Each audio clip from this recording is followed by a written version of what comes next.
সংসদ অধিবেশনের মধ্যে এক মনে পত্রিকা পড়ছেন প্রধানমন্ত্রী।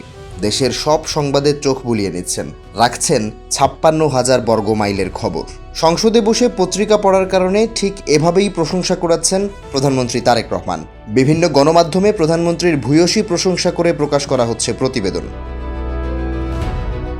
যদিও এই কাজ সংসদের কার্যপ্রণালী বিধির স্পষ্ট লঙ্ঘন।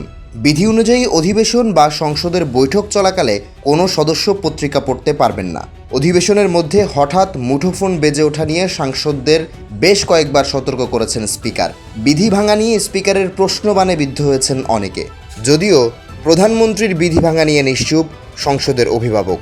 দ্য ইনসাইটারের প্রতিবেদনে উঠে এসেছে এই তথ্য। গত ৩১ মার্চ ফেসবুকে একটি ছবি শেয়ার করেন প্রধানমন্ত্রীর অতিরিক্ত প্রেস সচিব আতিকুর রহমান রুমন। ছবিতে দেখা যায় সংসদের কার্যক্রম চলমান থাকলেও প্রধানমন্ত্রী মনোযোগ দিয়ে পত্রিকা পড়ছেন। অতিরিক্ত প্রেস সচিবের এই পোস্টের সূত্র ধরে বাংলাদেশের বিভিন্ন গণমাধ্যম প্রতিবেদন প্রকাশ করে।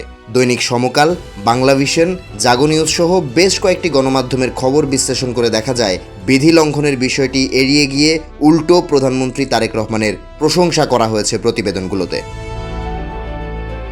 মানবজমিন পত্রিকার সাবেক প্রধান বার্তা সম্পাদক সাজিদ হক জানান, শেখ হাসিনার শাসনামলের ভূত আবারও ফিরে এসেছে।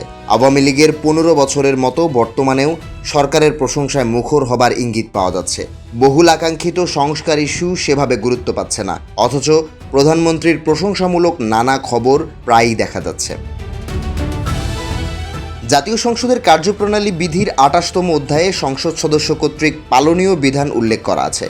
বিধির ২৬৭ ধারার ৩ নং উপধারায় বলা হয়েছে, বৈঠক চলাকালে সংসদের কাজের সঙ্গে সংশ্লিষ্ট নয় এমন কোনো বই, সংবাদপত্র বা চিঠিপত্র পাঠ করা যাবে না। এ বিষয়ে সুপ্রিম কোর্টের আইনজীবী ব্যারিস্টার আল মামুন রাসেল দ্য ইনসাইটাকে বলেন, সংশ্লিষ্ট বিষয় ছাড়া যদি কেউ পত্রিকা পড়তে থাকেন তাহলে তিনি বিধি লঙ্ঘন করেছেন।